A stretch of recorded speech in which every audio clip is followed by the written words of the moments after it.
میں فرض کر لیجیے علم کے موتی ہیں، لیکن موتیوں کے ساتھ کچھ جعلی چیزیں بھی بک رہی ہیں. میں مدینہ میں جا کے وہ علم کے موتی سے ملنا چاہتا ہوں، وہ کہتے ہیں دیکھے بغیر لینا پڑے گا. بھائی میں تو دیکھ کے لوں گا. نہیں گستاخ. اچھا، ہم اس کو کیسے ثابت آپ کرتے ہیں کہ جی دیکھیں اہل بیت کی فقہ ہے، ان کو کب وقت ملا ہے، نہیں کس جگہ ہمیں ثابت کرنے کی ضرورت ہی نہیں ہے فی الحال. تو ابھی ہم ثبوت پہ بعد میں آئیں گے. لیکن اگر کوئی یہاں جو ابھی میں مقدمہ قائم کر رہا ہوں، وہ اگر کوئی سوچے اس پہ تعقل کرے، اور سنی شیعہ سے بھی مجھے کوئی کام نہیں ہے. بحیثیت انسان ایک شخص ہے، وہ کہتا ہے میں مسلمان ہوں، آپ کو جس چیز کا حکم ہے آپ کو وہ کرنا ہے. اگر جس چیز کا آپ کو حکم نہیں آپ وہ کریں گے تو وہ بدعت ہے. بالکل. اس کا نہ فقط کوئی ثواب نہیں ہے، اس پہ عقاب ہے. بدعت حسنہ کوئی نہیں ہے، پھر حسنہ ہوگا. اب ہم واپس اسی طرف آتے ہیں، واپس آ جائیے. اس جانب آتے ہیں کہ جو فقہ اہل البیت ہے، ایک تو اس کی ذرا اہمیت بتائیے گا، اور پھر جو آپ کا یہ دعویٰ ہے خاص طور پر ہمارے شیعہ حضرات کا کہ ہمارے پاس ہے، کیا ثبوت ہے، کیسے مان لیں کہ آپ کے پاس جو ہے وہ صحیح ہے. ٹھیک ہو گیا. اس مقدمے کو اسٹیبلش کرنے کے بعد کہ یہی ہے، اگر یہ نہیں ہے، فقہ اعلی نہیں ہے، تو کسی اور فقہ کی اس پہ کوئی تو حضرت گنجائش میرا کیا ہر انسان ہر نہیں. مسلمان کا ایمان اگلے پہ ہے. کس پہ؟ اگر فقہ اعلی نہیں ہے تو کسی اور فقہ کی کوئی گنجائش ہی نہیں ہے. یہ ایک ایسی صنعت ہے جس پہ مسلمان جتنا فخر کریں کم ہے. علی سب کے ہیں نا، سب کے یہ ہیں، خلیفہ ہیں تو بھی ہیں، امام ہیں تو بھی ہیں. اس عظیم ترین صنعت کو جس پہ ساری انسانیت فخر کرتی ہے الا مسلمان. اور میں فرقوں کے اور فقہ کے جو اختلاف ہے نا اس کو سمجھنا چاہتا ہوں ایز اے اسٹوڈنٹ ہونے کے. میں یہ سمجھنا چاہتا ہوں کہ ایک عام انسان وہ جو شیعہ سنی کے نام پر ایک دوسرے سے دور ہے، اگر اہل بیت پر ہم متفق ہو جاتے ہیں تو سارے فرقے ختم ہو جائیں گے. میں سمجھتا ہوں تو کیوں نہ امت کو ہم جوڑیں. امامتنا امان من الفرقہ. جناب سیدہ فاطمہ زہرا سلام اللہ علیہا نے خطبہ فدق میں مسجد نبوی میں کھڑے ہو کے سب کو اعلان کیا، اعلموا انی فاطمہ، جانو میں فاطمہ بنت رسول خدا محمد مصطفیٰ صلی اللہ علیہ وآلہ وسلم ہوں، ہمارے امامت پہ جمع ہو جاؤ، کوئی تفرقہ نہیں. ہمیں جو کچھ ملے گا رسول کی دور سے ملے گا. صحیح ہے.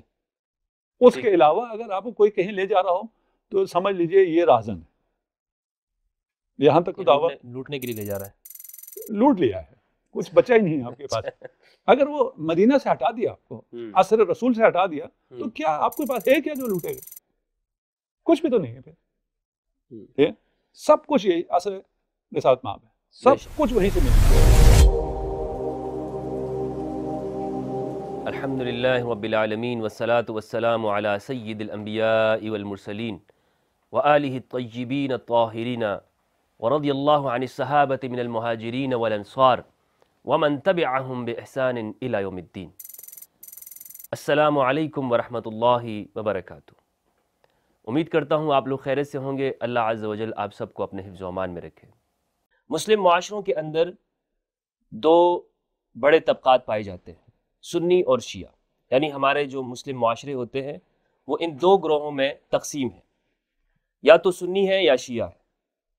اسی طرح آپ دیکھتے ہیں کہ ہم سنتے ہیں فقہ حنفی، فقہ شافعی، فقہ مالکی، فقہ حنبلی، اور دوسری طرف ہمیں فقہ جعفری بھی سننے کو ملتا ہے. لیکن تعجب کی بات یہ ہے کہ فقہ جعفری کا لفظ جب ہم سنتے ہیں تو ہمارے دماغ میں ساتھ ہی ساتھ شیعہ کا تصور بھی آ جاتا ہے کہ معاشروں میں شیعہ لوگ بھی پائے جاتے ہیں اور فقہ جعفری کے اوپر وہ لوگ عمل کرتے ہیں. تو اس طرح یہ امت یا تو سنی فقہ میں اور شیعہ فقہ میں تقسیم ہو جاتی ہے. رسول اللہ صلی اللہ علیہ وآلہ وسلم نے اس امت کے لیے ایک وصیت فرمائی ہے کہ میں تم میں دو گراں قدر چیزیں چھوڑ کے جا رہا ہوں، اور یہ دو چیزیں ایسی ہیں کہ تم جب تک ان پر عمل کرو گے تو کبھی بھی گمراہ نہیں ہوگے اور راستے سے نہیں بھٹکو گے. پہلی چیز ہے قرآن مجید اور دوسری چیز ہے اہل البیت علیہ السلام. ان دونوں کو نبی صلی اللہ علیہ وآلہ وسلم نے الثقلین قرار دیا کہ یہ بھاری بھرکم چیزیں ہیں. اب یہ ایک جانب وصیت موجود ہے رسول اللہ صلی اللہ علیہ وآلہ وسلم کی، اور دوسری جانب ہم اپنے معاشروں کو دیکھتے ہیں کہ ہمارے معاشروں میں شیعہ سنی کے نام پر تفرقہ پایا جاتا ہے۔ اب یہاں ایک اہم سوال پیدا ہوتا ہے، اور خود اگر میں سنی ہوں تو میرے ذہن میں بھی یہ بات آتی ہے کہ جب پیغمبر اکرم نے اس امت کے لیے وصیت کی کہ 2 چیزیں میں تمہارے درمیان چھوڑ رہا ہوں، تو آج اس آل کی یا اہل البیت کی یا عترت رسول کی وہ فقہ، وہ علوم، وہ حکمت، وہ کہاں پر ہے؟ اگر وہ شیعہ کے پاس ہے تو مجھے وہ نہیں چاہیے۔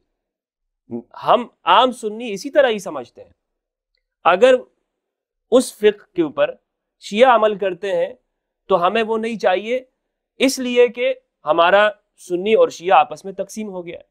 تو پھر ہم اہل البیت کی فقہ کو یا اہل البیت کے علوم کو کیسے سمجھ سکتے ہیں؟ وہ کہاں پر ہیں، کس جگہ پائے جاتے ہیں، اور کیا واقعی موجود ہیں؟ اگر ہیں تو ہمارا عام سنی شخص کس طرح عمل کر سکتا ہے؟ میں یہاں بتاتا چلوں کہ ایک سنی ہونے کی حیثیت سے میں یہ سمجھتا ہوں کہ جہاں پر صحابہ کرام رضوان اللہ علیہم ہیں، وہیں پر اہل البیت علیہم السلام بھی ہیں۔ اہل سنت والجماعت نے صحابہ کرام سے بھی دین لیا ہے اور اہل البیت سے بھی لیا ہے۔ تو اب اہل سنت تو صحابہ اور اہل البیت دونوں کی پیروی کر رہے ہیں، لیکن جہاں پر ہمارے جو شیعہ بھائی ہیں وہاں پر اگر ہم یہ دیکھتے ہیں تو ان کا دعویٰ یہ ہے کہ ہم صرف رسول اللہ کی اس وصیت کو لیں گے کہ جو آپ نے اس امت کے لیے چھوڑے ہیں، اور وہ ہے اہل البیت۔ ایسے میں ہمارا نوجوان کنفیوژن کا شکار ہوتا ہے۔ یہ تمام سوالات میں نے جو ہمارے اہل سنت کی جانب سے ہوتے ہیں میں نے آج پیش کروں گا جناب اپنے نہایت ہی محترم میزبان کے سامنے، علامہ انور علی نجفی صاحب حفظہ اللہ کے سامنے۔ میں ان کا نہایت متشکر ہوں کہ انہوں نے اپنا قیمتی وقت نکالا اور اس اہم موضوع کے لیے انہوں نے وقت دیا ہے۔ حضرت السلام علیکم ورحمۃ اللہ۔ وعلیکم السلام ورحمۃ اللہ وبرکاتہ۔ تمہید میرے خیال میں تھوڑی بڑی ہو گئی ہے، اور نہیں، تمہید میں ہمیں سمجھ میں نہیں آ رہا تھا آپ کس سائڈ پہ کھیل رہے ہیں۔ نہیں، میں تو سنی ہوں حضرت۔ نہیں، وہ تو معلوم ہے، لیکن پھر بھی اب آگے چلیں گے تو دیکھیں گے کدھر ہیں۔ آپ کا بہت شکریہ جب میں ادا کرتا ہوں تو یقین جانے میں دل سے آپ کا شکریہ ادا کرتا ہوں۔ خدا آپ کو سلامت رکھے۔ اچھا حضرت، سوال میرا یہ ہے کہ سب سے پہلے تو یہ بتائیے کہ شیعہ جس فقہ پر عمل کرتے ہیں وہ اہل البیت کی فقہ ہے، اور اس کا کیا ثبوت ہے کہ وہ اہل البیت کی فقہ پر عمل کرتے ہیں؟ ٹائٹل موڈ میں دشمن بھی کہتا ہے، دوست بھی کہتا ہے کہ یہ جعفری ہے۔ صحیح ہے۔ وہ جب سب اقرار کر رہے ہیں کہ یہ امام جعفر صادق کی فقہ پہ عمل کرتے ہیں تو یہی کافی ہے۔ وہ تو لوگ کہتے ہیں کہ اس طرح ہے، جب کوئی اختلاف ہی نہیں ہے، جب آپ بھی کہہ رہے ہیں کہ یہ فقہ جعفری یہ ہیں، ہم بھی کہتے ہیں ہم ہیں، تو پھر تو بات ختم ہوگی۔ بات ثبوت تو وہاں لائے جائے جہاں پہ اختلاف ہو۔ یہ تو میں لائٹر موڈ میں کہہ رہا ہوں، ابھی ثبوت لائیں گے انشاءاللہ۔ اچھا، ٹھیک ہے نا۔ اور اس میں دیکھیے ایک موقف یہ ہے کہ اہل بیت کی فقہ ہے ہی نہیں۔ صحیح ہے۔ کیونکہ اگر اہل بیت کی فقہ ہے تو کسی اور فقہ پہ عمل ہو سکتا ہی نہیں ہے، محال ہے۔ وہ پہلے ثابت تو ہو جائے نا کہ ہے۔ نہیں، ہم فرض کر رہے ہیں نا، اگر کے لیے تو ثابت ہونے کی ضرورت نہیں ہے نا۔ جی، اگر اہل بیت کی فقہ ہے تو باقی چاروں فقہ کی چھٹی ہوگی۔ بالکل چھٹی ہو گئی۔ صحیح، ٹھیک ہے نا۔ مسئلہ صرف یہ ہے کہ اہل بیت کی فقہ ہے یا نہیں ہے۔ حدیث ثقلین رسول خدا نے ارشاد فرمایا، حکم دیا تمسک کرو اہل بیت سے۔ جی، کل قیامت کو ہم کہیں گے کیسے تمسک کرتے؟ محبت کرتے ہیں ان سے اور ان کے راستے پہ چلتے ہیں۔ محبت کی کیا ضرورت ہے اہل بیت کو؟ تمسک ہے، محبت نہیں ہے۔ مودت ایک الگ چیز ہے۔ مودت اور محبت میں بھی مولا ماننا ہے، اطاعت کرنی ہے، شریعت پہ عمل کرنا ہے۔ رسول خدا نے کوئی اور کام تو نہیں کرنا تھا کہ جناب سیدہ سے محبت کا حکم ہے، اس لیے تو نہیں کہ آپ ان کو گفٹ دے دیں گے تو پھر محبت ہو جائے گی، نہیں، ان کی بات ماننی ہے۔ وہ شریعت جو رسول خدا کہاں چھوڑ کے گئے ہیں؟ قرآن اور اہل بیت میں چھوڑ کے گئے ہیں۔ فرض یہ ہے۔ ابھی اگر ہم کہتے ہیں کہ نہیں ہے تو کل قیامت کے دن ہمیں پھر کسی اور فقہ پہ بھی عمل کرنے کی کوئی ضرورت نہیں ہے۔ اتنی مشکل میں نہ ڈالیں اپنے آپ کو۔ ہمارا عام سنی جو ہے نا حضرت، نہیں، ابھی میں بہت محبت کرتا ہے۔ سنی شیعہ سے ہٹ کے عقلانی گفتگو کر رہا ہوں۔ اہل بیت کی اگر فقہ ہے تو کسی اور فقہ کی ضرورت نہیں ہے۔ اگر اہل بیت کی فقہ نہیں ہے تو بھی کسی اور فقہ کی ضرورت نہیں ہے، اس لیے کہ تو اس کا تو حکم ہی نہیں ہے، پھر تو موج کرو. خواہ کن کے پیچھے چل رہے ہیں، اپنے آپ کو مشکل میں ڈالا ہوا ہے، کل کچھ بھی قبول نہیں ہونے والا کیونکہ اس کا تو حکم ہی کوئی نہیں ہے. اس پہ تو اتفاق ہے نا کہ حکم جس کا ہے اس کی تو فقہ نہیں ہے، جس کی فقہ ہے اس کا حکم نہیں ہے. یا اہل بیت کی فقہ ہے یا نہیں ہے. اگر ہے تو بھی کوئی گنجائش نہیں، اگر نہیں ہے تو بھی ان کی کوئی گنجائش نہیں، کوئی حیثیت ہی نہیں. خام مخام میں ہم نے اپنے آپ کو مشکل میں ڈالا ہوا. صحیح. لیکن وہ یہ کہتے ہیں جو فقہ ہے، جیسے مثال کے طور پر دیگر جو فقہا ہیں انہوں نے بھی اہل بیت سے لیا ہے. نہیں، ان کا دعویٰ نہیں ہے، وہ آپ کہتے ہیں ان کا دعویٰ نہیں ہے، تو پھر تو وہ اہل بیت کی فقہ ہے. پھر تو مثلا آج جو ابو حنیفہ کی فقہ بیان کرتے ہیں وہ اپنے نام سے تو منسوب نہیں کرتا. کیا کرتا ہے؟ وہ تو کہتا ہے میں حنفی ہوں. اگر انہوں نے اہل بیت سے لیا ہے تو ان کا نام نہیں آنا چاہیے، وہ تو معنی حرفی ہیں. وہ کہاں سے معنی اس میں بنے ہوئے؟ اچھا، ہم اس کو کیسے ثابت آپ کرتے ہیں کہ جی دیکھیں اہل بیت کی فقہ ہے؟ ان کو کب وقت ملا ہے؟ نہیں، کس جگہ ہمیں ثابت کرنے کی ضرورت ہی نہیں ہے فی الحال. تو ابھی ہم ثبوت پہ بعد میں آئیں گے. لیکن اگر کوئی یہاں جو ابھی میں مقدمہ قائم کر رہا ہوں وہ اگر کوئی سوچے اس پہ تعقل کرے. اور سنی شیعہ سے بھی مجھے کوئی کام نہیں ہے. بحیثیت انسان ایک شخص ہے، وہ کہتا ہے میں مسلمان ہوں، آپ کو جس چیز کا حکم ہے آپ کو وہ کرنا ہے. اگر جس چیز کا آپ کو حکم نہیں آپ وہ کریں گے تو وہ بدعت ہے. بالکل. اس کا نفقت کوئی ثواب نہیں ہے، اس پہ عقاب ہے. بدعت حسنہ کوئی نہیں ہے، پھر حسنہ ہوگا. بدعت ہے نا. اور ہم پہ الزام یہی ہوتا ہے کہ یہ بدعتی ہیں. بھئی آپ کا بدعت اگر اس پہ بدعت بھی کرتے اور ہنستے بھی ہیں آپ، اگر وہ حسنہ نہیں ہے، یہ حسنہ ہی ہے نا. تو یہ جو آپ فقہ پہ عمل کر رہے ہیں، شریعت پہ عمل کر رہے ہیں، تمسک کر رہے ہیں، اپنے آپ کو حنفی کہہ رہے ہیں. میں تھوڑا سا سمجھانے کے لیے ایکسٹریم ہو رہا ہوں. اس کی اجازت تو ہے؟ نہیں، آپ گفتگو کو مکمل اجازت ہے. ٹھیک ہے نا، گفتگو ہے، گفتگو کے لیے تاکہ بچوں کو بات سمجھ میں آئے، اس کے لیے تھوڑا سا ایکسٹریم پہ لے کے جا رہا ہوں میں. ان سب کی یا یہ وہی فقہ ہے، یہ لوگ اہل بیت کی فقہ بیان کرتے ہیں تو بسم اللہ آپ کا اعتراض ختم ہو گیا. اہل بیت کی فقہ ہے ہی نہیں. آپ مجھ سے ثبوت مانگ رہے تھے نا کہ اہل بیت کی فقہ نہیں ہے. اب آپ کہہ رہے ہیں کہ اہل بیت کی فقہ ہے اور یہی اہل بیت کی فقہ ہے. یہی اہل بیت کی فقہ ہے، ان کا نام ہٹائیے. اس کو فقہ الآل آپ نے بڑا خوبصورت پروگرام کا نام دیا، بہت خوبصورت لکھا ہوا بھی ہے. ہم تو جاننا چاہتے ہیں نا فقہ الآل اگر آل ہے اور جو حدیثیں ہیں تو وہ کس جگہ پر ہیں؟ کیونکہ شیعہ کا اگر یہ دعویٰ ہے تو ہمارے کئی لوگ یہ کہتے ہیں، صرف میں نہیں، کئی لوگوں نے یہ بات کہی ہے کہ ہم اہل بیت سے محبت کرتے ہیں اور ہر مسلمان کرتا ہے. لیکن اب وہ ہمیں کیسے ملے گی؟ کیونکہ اس پر تو شیعہ نے اپنا برانڈ لگا دیا ہے. یہی چیلنج کا وہ کہتا ہوں کہ آپ اہل بیت سے محبت نہیں کرتے ہیں، آپ شیعہ سے نفرت کرتے ہیں. اس نفرت میں اہل بیت کو ہاتھ سے دینے کے لیے تیار ہیں. ایلیگیشن بہت سنگین ہوگی. صرف بات کو آگے بڑھانے کے لیے کر رہا ہوں میں، کسی پہ کوئی الزام نہیں لگا رہا. ہم علمی مباحثہ کر رہے ہیں. علمی مباحثے میں ہر بات کی اجازت ہوتی ہے. وہ نفرت تو موجود ہے، اس میں کوئی شک نہیں. اتنی نفرت ہے کہ اس نفرت کے لیے اس محبت کو ہاتھ سے دے دیتے ہیں. ہے یا نہیں؟ وہ یہ کہتے ہیں ہم ان پہ یقین نہیں کر سکتے نا. لوگ یہ کہتے ہیں ہم یقین نہیں کر سکتے. یقین کریں یا نہ کریں وہ تو بات کی بات ہے. ابھی ہم اس منزل پہ آئے ہی نہیں ہیں. ہم یہ بات کر رہے ہیں کہ ہمیں یہ یقین ہے کہ یہ خط امیر المومنین نے لکھا ہے جی، اور یہ مالک اشتر کو لکھا ہے. اور ایسا خط حکومت کے لیے اور انسانی حقوق کے لیے، انصاف کے لیے کوئی ہے ہی نہیں. اس کی نہ مثال ملتی نہ نظیر ملتی ہے. اور آج کی دنیا، ساری دنیا اس کا اعتراف کرتی ہے. یعنی ایک ایسی سند ہے جس پہ مسلمان جتنا فخر کریں کم ہے. علی سب کے ہیں نا، سب کے یہ ہے نا، خلیفہ ہیں تو بھی ہیں، امام ہیں تو بھی ہیں. اس عظیم ترین سند کو جس پہ ساری انسانیت فخر کرتی ہے الا مسلمان، الا سنی. میں تھوڑا سا اور واضح بول دوں. کیوں؟ اس میں مالک اشتر کا نام آیا. مالک اشتر پہ ایک الزام ہے. میں کہتا ہوں ایک دفعہ فرض کر لیجئے یہ الزام صحیح بھی ہے تو کیا فرق پڑتا ہے؟ کلام کس کا ہے؟ امام علی کا. کلام علی کا ہے.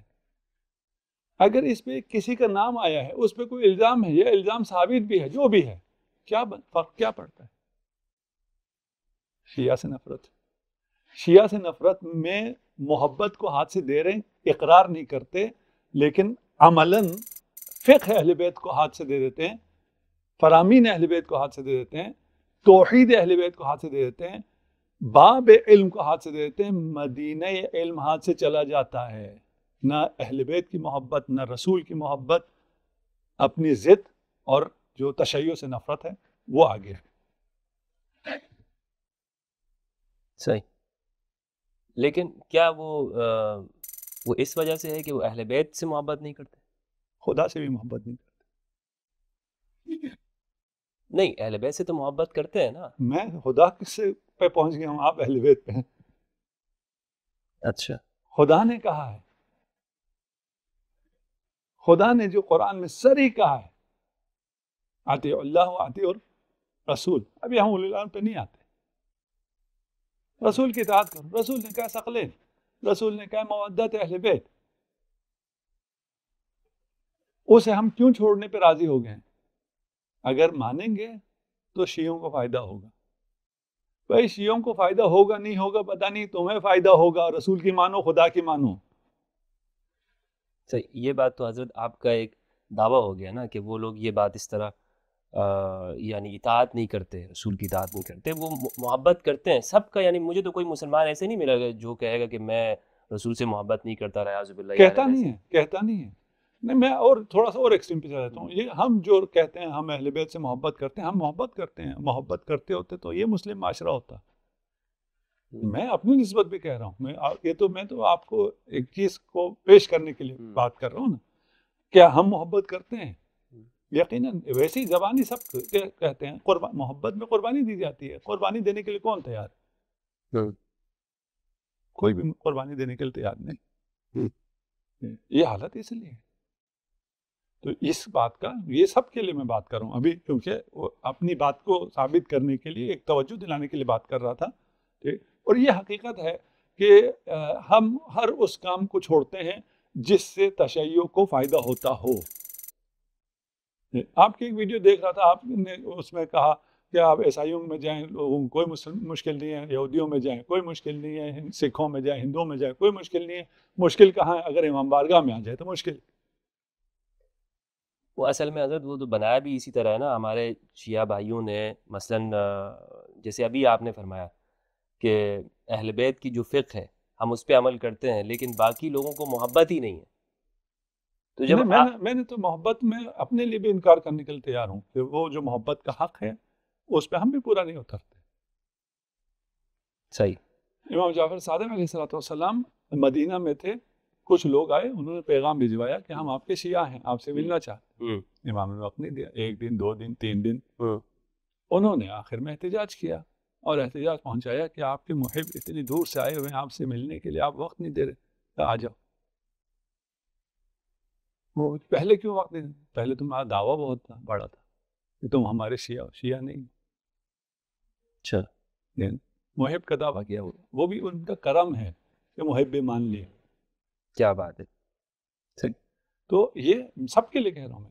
اچھا، دو طبقات موجود ہیں، ایک شیعہ اور محب کا. ہاں، یہ روایت میں محب ضروری نہیں کہ شیعہ. اب وہ جو حقیقی شیعہ کی بات کر رہے ہیں، یہ اصطلاحی شیعہ کی بات نہیں کر رہے. ایک تو شیعہ سنی ہم اصطلاحی بولتے ہیں، سیکٹس جو بنے ہوئے، اس کی بات نہیں کر رہے. حقیقی شیعہ جو امام کا پیروکار ہے. شیعہ کا مطلب امام کا پیروکار، امام کا اطاعت کرنے والا. اگر ہم امام کے پیروکار ہوتے، حقیقی شیعہ ہوتے، تو یہ حالت ہوتی. پوری دنیا اگر کوئی ایک تھوڑی سی تعداد بھی شیعہ ہو جائے حقیقی معنی میں، ان کی برکت سے پوری دنیا گلستان ہو جائے گی. صحیح ہے. ٹھیک. اب ہم واپس اسی طرف آتے ہیں. واپس آ جائیں گے. اس جانب آتے ہیں کہ جو فقہ اہل البیت ہے، ایک تو اس کی ذرا اہمیت بتائیے گا، اور پھر جو آپ کا یہ دعویٰ ہے خاص طور پر ہمارے شیعہ حضرات کا کہ ہمارے پاس ہے، کیا ثبوت ہے، کیسے مان لیں کہ آپ کے پاس جو ہے وہ صحیح ہے. ٹھیک ہو گیا. اس مقدمے کو اسٹیبلش کرنے کے بعد کہ یہی ہے، اگر یہ نہیں ہے فقہ عال نہیں ہے تو کسی اور فقہ کی اس پہ کوئی تو حضرت گنجائش نہیں. میرا کیا ہر انسان ہر نہیں، مسلمان کا ایمان اگلے ہو. پہ اگلے پہ ہے. کس پہ؟ اگر فقہ عال نہیں ہے تو کسی اور فقہ کی کوئی گنجائش ہی نہیں ہے. یہ تھوڑا مشکل سی بات مشکل بات ہے، اسی لیے میں تھوڑا سا دوبارہ سٹریس کر رہا ہوں. ہاں اس کو ذرا اور واضح کیجیے گا. حکم فقہ عال کا ہے، ان اتارکم فیکم ثقلین، کوئی شک نہیں ہے اس میں. ٹھیک ہے نا. حکم فقہ عال کا ہے، کسی اور فقہ کا حکم نہیں ہے. جس کا حکم نہیں ہے رسول کی طرف سے اس پہ عمل کرنا جائز نہیں ہے. یہ بہت واضح سی بات ہے، کیونکہ ہم ایک غلطی ایک عرصے سے کرتے چلے آ رہے ہیں، اس لیے وہ غلطی ہمیں غلط ہی نہیں لگ رہی ہے. اس کو کوئی غلط کہے تو انسان مخصوصاً بڑھاپے میں اسے کسی کو اگر بوڑھے کو بتایا جائے کہ تمہارا یہ وضو صحیح نہیں ہے یا تمہارا یہ عمل صحیح نہیں ہے، کتنا سیکھ پا ہو جاتا. بچے کو بتائیں کچھ نہیں ہوتا. ہم ہزاروں سال سے غلطی پہ ہیں، اس غلطی کی اگر نشاندہی کی جائے تو وہ قابل برداشت نہیں ہے. اور یہ بھی ہم مکالمے کے لیے کہہ رہے ہیں، اس میں کوئی ہار جیت کی بات نہیں ہے اور کوئی اس میں وہ نہیں ہے، مناظرہ بھی نہیں ہے. یہ مباحثہ ہے اور سمجھنے کے لیے ہے. میں جہاں بھی میں سمجھا، میں اپنی جوانی میں یو کے میں تھا تو وہاں ایک خاتون آئی کہ میں تبلیغ کرنا چاہتی ہوں. سو بسم اللہ کرو تبلیغ. اور اس نے پہلے سمجھانے کی کوشش کی مجھے کہ بھائی جو حقانیت ہے، جو عقل تسلیم کرتی ہے وہ ماننا ہوگا. تم چی مسلمان ہو، چی بالکل مانیں گے. تم بھی مانو گی، ہم بھی مانیں گے. تم بھی تھوڑی دیر شروع کیا بولتے، ہم طالب علم تو تھے. جب ہم نے بولنا شروع کیا تو وہ کہتی بات تو عقلانی ہے، بات صحیح بھی معلوم ہوتی ہے، لیکن ہمارے بڑوں نے کچھ اور کہا ہوا ہے، اس لیے ہم آپ کی یہ بات نہیں مان سکتے. میں بھی یہی بات کہنے کو حضرت تیار ہوں، آپ کے سامنے کہتا ہوں. میں یا ہر سنی ہم اہل بیت کے پیچھے چلنے کو تیار ہیں، ان کی فقہ اپنانے کو تیار ہیں. لیکن اگر وہ شیعوں سے ملے تو نہیں، پھر نہیں. تو پھر تیار نہیں ہے نا. تو سیدھا کہہ دینا ہم تیار نہیں ہیں. اس لیے میں نے پہلے ہم تیار ہیں. نہیں، میں نے پہلے کہا ہے محبت بھی ہے، نفرت بھی ہے. نفرت آگے ہے، محبت پیچھے رہ جاتی ہے. اہل بیت کی اگر فقہ ہے تو ہم اسے ماننے کے لیے تیار ہیں، لیکن وہ اگر اہل بیت کی فقہ ہمیں رافضیوں سے ملے گی تو ہم ٹھکرا دیں گے، ہم اس کو ایک آنے کی اہمیت نہیں دیں گے. بالکل اکابرین نے، اہل سنت کے علماء نے یہی ہے نا، عمل یہی ہے. اور جو ابھی بھی ہیں وہ بھی اسی پہ عمل کر رہے ہیں، وہ بھی اسی پہ. میں یہ کہہ رہا ہوں ممکن نہیں ہے آل کی فقہ نہ ہو، یعنی محال ہے. لکھی ہے انہوں نے اپنے زمانے میں، ابھی اس پہ آتے ہیں ہم. لکھی ہے یہ کیا کیا ہے، فقہ وہ ہونا چاہیے. صحیح ہے، فقہ ہونا چاہیے، فقہ ہونا چاہیے، اس کے بغیر نہیں ہو سکتا. یہ جو آل کی فقہ ہے یہ انہی فقہ میں ہو جو مذاہب اربعہ ہیں. جی سو بسم اللہ. ہمیں کوئی وہ نہیں ہے، ہمیں کوئی نفرت نہیں ہے. ٹھیک ہے نا، جہاں سے ملے گا وہاں سے لیں گے. صحیح ہے. شرط یہ ہے کہ فقہ آل ہونی چاہیے، اور وہاں اگر آل کے دشمنوں سے آ رہی ہو تو نہیں لیں گے. محبت کا تقاضا ہے. دعویٰ آسان ہے محبت کرنے کا. مجھے اہل بیت سے محبت ہے، اہل بیت نے کہا سود حرام ہے، میرا کاروبار سارا سود پہ چلتا ہے، نہیں تو محبت نہیں ہے. اب یہ فقہ کیونکہ فقہ آل پہ چلنا ہے، جو فقہ ہمیں دشمنان اہل بیت سے ملے وہ فقہ آل نہیں ہو سکتی ہے. وہ لیں گے، ہم اسے ترک کریں گے. یہ قاعدہ یہ تو ہے کہ اگر کوئی شیخین کا دشمن ہے اس سے ہم فقہ نہیں لیں گے. یہ مسلمات میں سے ہے نا. رسول کیا اپنے بعد شیخین فرما گئے تھے یا ثقلین فرما گئے تھے؟ ثقلین. لگتا تو یہ شیخین کے شیخین کے دشمنوں سے دین لینا حرام، اور جو باب مدینۃ العلم ہے اس کے دشمن سے دین لینا مستحب، وجوب کی حد تک بھی ہے. یہ آپ کے جو سامنے حدیث لکھی، قال الامام صادق اذا اراد اللہ بعبد خیرا یفقهہ فی الدین، فقہہ فی الدین. جب اللہ کسی بندے کے ساتھ ارادہ کرتا ہے اس کو بھلائی پہنچانے کا تو اسے دین کی سمجھ عطا کر دیتا ہے. یہ روایت ہمارے ہاں ہے لیکن وہ امام صادق سے نہیں ہے. ہمارے ہاں ہے معاویہ بن ابی سفیان سے. ہمارے ہاں یہ بالکل یہی الفاظ ہیں کہ اللہ جس کے ساتھ بھلائی کے ارادے کرتا ہے تو اس کو دین میں سمجھ عطا فرما دیتے ہیں. واللہ موتی وانا قاسم، اللہ دینے والا اور میں تقسیم کرنے والا ہوں. اب میں یعنی میں بھی کبھی کبھار اس سوال کی جانب آتا ہوں اور میرے دماغ میں بھی آتی ہے یہ بات کہ ایسا کیوں ہوا. ایسا کیوں ہوا کہ ہم نے اہل البیت کی روایات کو ہمارے یہاں نہیں پہنچی ہم سنیوں میں؟ خیر سنیوں کے حوالے سے تو میں خود تحقیق کر لوں گا یا ہمارے سنی حضرات ہیں. آپ کے جو مکتب ہے یعنی تشیع صرف اور صرف اہل البیت کے اوپر ہی اکتفا کیا جاتا ہے، میں اگر صحیح کہتا ہوں یہ بات، یعنی دیگر کسی سے آپ لوگ روایات نہیں لیتے؟ روایت لیتے ہیں، اہل بیت کی روایت دوسروں سے بھی لیتے ہیں. اچھا. رسول کی روایت بھی دوسروں سے لیتے ہیں، اہل بیت کی روایت بھی دوسروں سے لیتے ہیں. دوسروں سے کوئی اور چیز نہیں لیتے، دین نہیں لیتے، دین کسی اور سے نہیں لیتے. کوئی اور اہل بیت کا دین پہنچائے، آپ ابھی اہل بیت کا دین مجھے پہنچائیں اور بتائیں یہ امام جعفر صادق کی روایت میں آپ سے لوں گا. اچھا ٹھیک ہے نا، یہ یہاں تک تو ٹھیک ہے. ہمیں جو حکم ہے ہم ویسے ہیں، پابند ہیں، صحیح، تعبد ہے. اس سے ہٹ کے کسی نے کہا ہو آپ کے ہاں اجماع حجت ہے، ہمارے ہاں بھی اجماع ادلہ اربعہ میں آتی ہے، لیکن ہمارے ہاں اجماع جو آپ والی اجماع ہے وہ نہیں ہے. یعنی اہل بیت کو چھوڑ کے، اہل بیت کو چھوڑیں گے تو رسول بھی نکل جائیں گے. رسول کا علم اہل بیت کے پاس ہے، اہل بیت کے اتباع کا رسول نے حکم دیا ہے، اہل بیت سے تمسک کا رسول نے حکم دیا ہے. اہل بیت کو چھوڑ کے باقی پوری امت بھی اجماع کر لے، اس اجماع کی ایک پیسے کی اہمیت نہیں ہے، بلکہ وہ ضلالت ہے، وہ گمراہی ہے. کیونکہ حکم جدھر ہے اس کو چھوڑ کے جتنے لوگ جمع ہو جائیں کیا فرق پڑتا ہے؟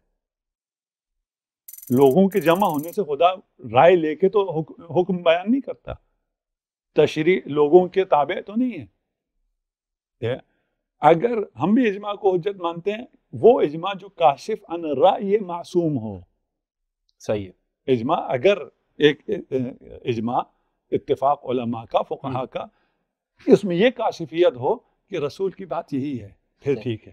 اب آپ یہ کیسے ثابت کریں گے کہ رسول تک جو آپ کا جو سند ہے یا علم ہے یہ متصل ہے؟ ہم تو تب آپ کے اوپر یقین کریں نا کہ یہ شیعہ کے پاس جو علم ہے یہ اہل بیت کا ہے، جب ہمیں یہ یقین ہو جائے کہ یہ متصل ہے. ہم ابھی اس پہ آتے ہیں. اگر میرا یہ پوائنٹ صحیح ہو گیا تو میرے لیے ادھر آنا بہت آسان ہو جائے گا. یہاں تک تو آپ کے ساتھ متفق ہے، بلکہ ہر شخص ہوگا کہ اہل بیت کی فقہ ہے. اہل بیت کی فقہ نہیں ہو سکتا، نہ ہو. اگر نہ ہو تو پھر قیامت کے دن کوئی سوال جواب نہیں ہو سکتا ہے. بھائی اگر قرآن ہی نہیں ہے، فقہ اہل بیت نہیں ہے، جی قرآن بھی نہیں ہے، مسلمان نے کیا کرنا ہے؟ کوئی اور کتاب کوئی لکھ کے لے آئے گا، اس پہ عمل کریں گے یا قرآن پہ ہی عمل کرنا؟ جب پیغمبر نے کچھ چھوڑا نہیں ہے تو پھر کس پہ عمل؟ نہیں، یعنی پیغمبر بھی قرآن کے عنوان پہ کوئی اور چیز تو نہیں دے سکتا، کوئی بھی نہیں دے سکتا نا. جو اللہ کی کتاب ہے وہی. اب فرض کر لیجئے، فرض کے لیے کہہ رہا ہوں، یہ کتاب گم ہو گئی، ضائع ہو گئی، فرض ہے، محال تو محال نہیں ہے. اب ہم کیا کریں؟ اب قرآن تو نہیں رہا تو خود کچھ لکھ لیتے ہیں، اس پہ عمل کریں گے تو ثواب ملے گا.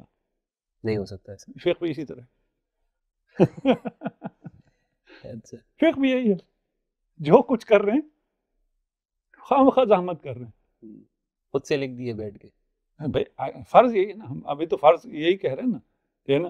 دیکھیں یہ بات تو آپ کی طرف بھی ہو سکتی ہے کہ آپ نے اہل بیت کے نام پہ لکھ دی ہے خود سے. وہی، ہاں ہم بھی یہی کہہ رہے ہیں.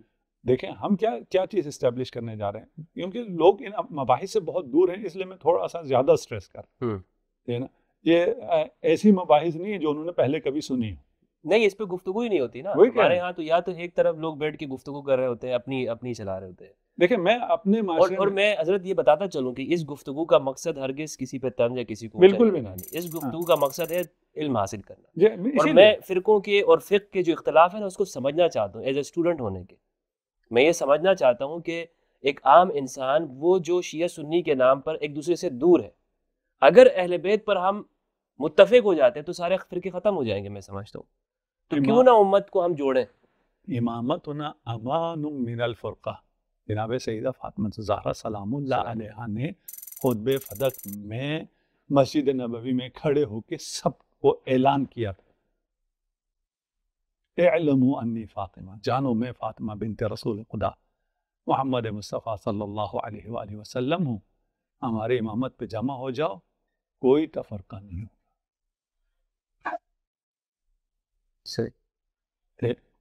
اس کو یہاں تک تھوڑا سا آسان یوں کرتے ہیں. ہم پہ الزام یہ آتا ہے کہ آپ جھوٹ بول رہے ہیں. اختلاف تو حضرت یہاں سے بھی قطع کلامی کی معذرت چاہتا ہوں، اس کے اوپر بھی ہے، یہ خطبہ ہے نہیں ہے، اور پھر یہ اختلاف ہوا ہے نہیں ہوا ہے. امت تو اس میں بھی مختلف ہی ہے. نہیں، اس میں کوئی اختلاف نہیں ہے، ثابت ہے. سارے کتابوں نے، سارے فرقوں نے لکھا ہے، اہل سنت نے اس خطبے کو بتایا ہے. کہ یہ خطبہ ایسا ہوا ہے، اس کے بعد آپ اس خطبے کو پڑھیں، سب کوئی بھی ذی شعور شخص اس خطبے کو پڑھے، اس کے بعد اگر وہ قرآن پہ ہاتھ رکھ کے یا اہل بیت کے ساتھ خود ڈائریکٹ ہو کے کہہ سکے یہ خطبہ کسی اور نے گڑھا ہے، ایسا خطبہ ہے جو گڑھ سکتا ہی نہیں ہے، اعجاز ہے۔ اب میرے پاس وقت نہیں ہے، میں یہ خطبہ تو نہیں پیش کر سکتا یہاں، یہ میں کہہ سکتا ہوں پڑھے لکھوں کو کہہ سکتا ہوں، یہ چیلنج کر سکتا ہوں، اور کوئی چیلنج کر کے میں نے کوئی چیز نہیں جیتنی ہے، کوئی ہم نے مقابلہ نہیں کرنا ہے، ہم اس کے پیچھے ہیں کہ ہم یہ جو رسول خدا کا حکم ہے وہ ہمیں پتہ تو چلے نا کیا ہے، وہ کہاں ہے۔ ایسا خطبہ ہے جو اس کے نزدیک کے صرف 2 خطبے ملتے ہیں، ایک صحیفہ سجادیہ ملتا ہے، ایک نہج البلاغہ ملتا ہے جی، اور یہ خطبہ نہج البلاغہ سے بھی بڑھ کر ہے، ایسا اعجاز ہے۔ اچھا یہ ہم ان پہ نہیں آتے، صحیح، یہ اس کو ماننا مشکل ہے، اور کوئی ایسا مائک لال ہو جو اس کو پڑھ کے اس کے معارف کو اس طرح پہنچ سکتا ہو اور محبت نہ ہو، محبت ہو تو پھر تو کوئی مشکل ہی نہیں ہے۔ ہم جو میں آج بھی مجلس پڑھ کے آیا ہوں، اس میں میں آج بھی اپنوں سے کہہ کے آیا ہوں، شیعوں سے کہہ کے آیا ہوں کہ تم نہیں مانتے اور اہل بیت کی۔ اچھا، شیعوں سے آپ نے کہا؟ ہاں بھائی، اگر ہم اہل بیت کی مانتے تو یہ ہمارا اثر تو نہ ہوتا۔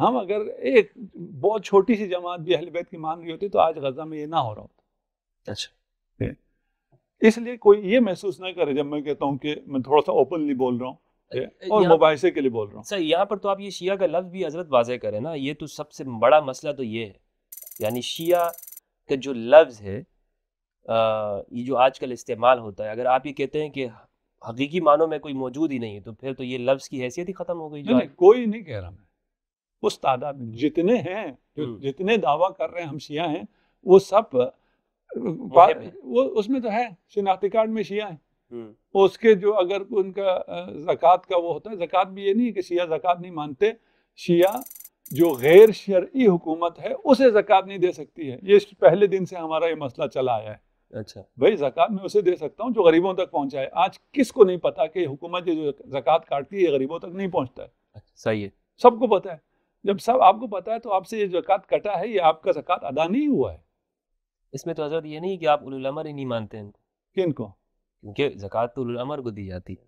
کن کو اولو الامر نہیں مانتے ہیں؟ جو بھی نظام ہوگا، جس زمانے کا بھی ہوگا، جس جگہ بھی ہوگا، سوائے اہل البیت کی کسی اور کو اولو الامر مانتے ہی نہیں ہے شیعہ۔ نہیں، میں آج کل کی بات کرتا ہوں، کوئی مان سکتا ہے، کوئی عقل رکھتا ہو اور کہہ سکتا ہے کہ یہ اولو الامر ہے، صحیح، اور قرآن نے کہا ہے ان کو دے دو زکوٰۃ، جو غریبوں کا ہے وہ ان کو دے دو تاکہ یہ عیاشیاں کریں، یہ کوئی بھی ذی شعور نہیں کہہ سکتا ہے، ٹھیک ہے نا۔ ہاں، اس شعور کو ختم کرنے کے لیے احادیث گڑھی گئی ہیں کہ جو اولو الامر ہوتا ہے وہ فاسد ہو، وہ فاجر ہو، وہ کافر ہو، سنت رسول کو جو مرضی کرے تحقیق کر دے، پھر بھی اس کا حکم ماننا واجب ہے، یہ عجیب رسول کا حکم ہے۔ اس طرح کی کسی باتوں سے کر کے انہیں اولو الامر بنا دیں اور انسان مان لے، الگ مطلب ہے، کوئی ذی شعور ان کو اولو الامر نہیں مانتے۔ صحیح۔ تو ابھی یہ جو آپ یہ فرما رہے تھے کہ آپ کے پاس آپ عمل کرتے ہیں تو وہی جسے فقہ جعفریہ کہتے ہیں، یہ فقہ حال ہے، یہ آپ کا دعویٰ ہے؟ جی۔ اس پہ مزید تھوڑی سی روشنی ڈالیے گا، ثبوت کیا ہے اس کا؟ اچھا، اس کے لیے ہم آتے ہیں رسالت مآب کے زمانے میں، ہمارا جب ہم آل کی بات کرتے ہیں تو آل میں سنت آ جاتی ہے، سنت کا واحد منبع مأخذ آل ہے، جہاں کوئی اختلاف نہیں ہے، تمام ہستیوں میں کوئی اختلاف نہیں ہے، اس لیے وہ منبع ہے۔ وَإِلَّا باقی آپ چلے جائیں، اصحاب میں آپ چلے جائیں تو اختلاف شروع ہو جاتا ہے، یہ کچھ کہہ رہا ہے وہ کچھ کہہ رہا ہے، یہ دائیں جا رہا ہے، اختلاف نہیں، آپ نہیں بیت میں کوئی اختلاف نہیں، یہ دائیں جا رہا ہے وہ بائیں جا رہا ہے۔ اختلاف تو ہے نا حضرت، امام علی نے جنگ کی، امام حسن نے آگے صلح کر دی، پھر امام حسین نے جا کے پھر انہی کے بیٹوں کے خلاف جہاد کر دیا، وہ پھر اختلاف تو ہے۔ نہیں اسے اختلاف نہیں کہتے، رسول خدا نے جنگ بھی کی، صلح بھی کی، رسول خدا میں بھی تناقض آ گئی۔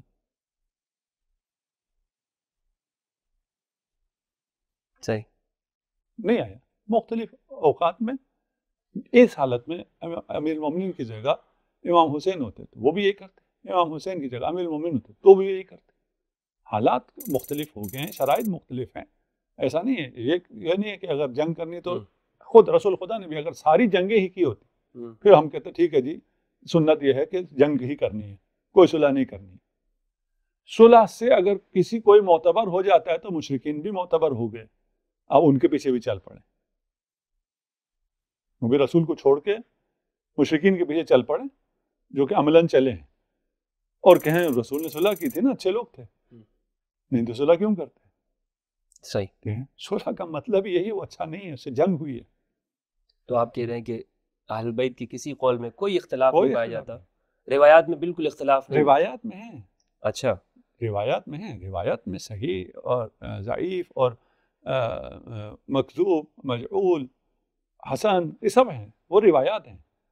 وہ روایات جو ثابت ہیں کہ یہ قول اہل بیت ہیں، ان میں تناقض ہو تب بات ہے نا. صحیح، یعنی جس طرح قرآن کی آیت ہے اس میں ایک دوسرے کے مخالف نہیں ہے، کوئی ممکن نہیں ہے.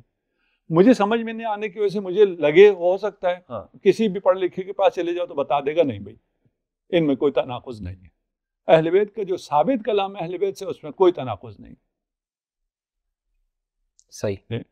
اچھا اب ہم چلے جاتے ہیں اس سے بھی آگے کی رسول کے دور میں، ابھی رسول کے دور میں آ رہے ہیں. صحیح ہے. ہمیں جو کچھ ملے گا رسول کے دور سے ملے گا. صحیح ہے. اس کے علاوہ اگر آپ کو کوئی کہیں لے جا رہا ہو تو سمجھ لیجئے یہ رازن ہے. یہاں تک تو دعویٰ لوٹنے کے لیے لے جا رہا ہے، لوٹ لیا ہے، کچھ بچا ہی نہیں آپ کے پاس. اگر وہ مدینہ سے ہٹا دیا آپ کو، عصر رسول سے ہٹا دیا تو کیا آپ کے پاس ہے کیا جو لوٹے گا؟ کچھ بھی تو نہیں ہے. پھر سب کچھ یہی عصر رسالت مآب ہے، سب کچھ وہیں سے ملنا ہے. صحیح ہے. اچھا اب یہ مناظرہ نہ ہو تو آپ کسی کو بھی عصر رسول تک جانے دیتے ہی نہیں. سنت کے ہمارا نام ہی سنت ہے، اہل سنت. نام تو ہمارا بھی شیعہ ہے. ہم نام پہ تو نہیں جا رہے، ہم تو پہلے اپنے لیے اعتراف کر چکے ہیں نا کہ بھئی ہمارے نام سے ہمارے ہم بہت بڑی تعداد ہے جو سمجھتی ہے. نام پہ آپ بحث نہیں کرتے؟ نہیں، بہت بڑی تعداد ہے وہ سمجھتی ہے ہم کیونکہ شیعہ ہیں تو پھر ہم تو گئے جنت میں، پھر تو ہمیں کچھ بھی کرنے کی ضرورت ہے. نہیں بھئی کوئی جنت میں نہیں جائے گا. اچھا صحیح، ٹھیک ہے نا. زید بن النار امام رضا علیہ السلام کا بھائی ہے. وہ زیادتی کرتا تھا، لوگوں کا تنگ کرتا تھا، اذیت کرتا تھا. امام نے بلا کے منع کیا تو کہا میں تو سید، میں تو زہرا کی اولاد ہوں. اور ہمارا روایت ہے کہ جناب سیدہ کی اولاد پر آتش جہنم حرام ہے. اس نے بھی اسی سے استدلال کیا، مجھ پہ تو آتش جہنم حرام ہے، جو مرضی کرتا رہا. امام رضا نے ارشاد فرمایا وہ حسنین کے لیے، تمہارے لیے نہیں ہے. اللہ امام کا بھائی ہے، امام کا بیٹا ہے. اس نس کو مخصوص کر دیا زمانہ. مخصوص، ہاں کہ وہ نس کی سمجھ میں یہی کہہ رہا ہوں، سمجھ میں نہ آنے کی وجہ سے کچھ کنفیوژن ہو سکتی ہے، وہ الگ مسئلہ ہے. بھائی مجھے نس سمجھ میں نہیں آ رہی ہے، مجھے قرآن سمجھ میں نہیں آتا، وہ تو اپنی جگہ ہے. ہم اس پہ اگر کبھی وہ ہوا تو اس نہیں، آپ نے یہ بہت بڑی بات کی ہے حضرت. یہ تو آپ نے اپنے مکتب کے بالکل الٹ بات کر دی ہے.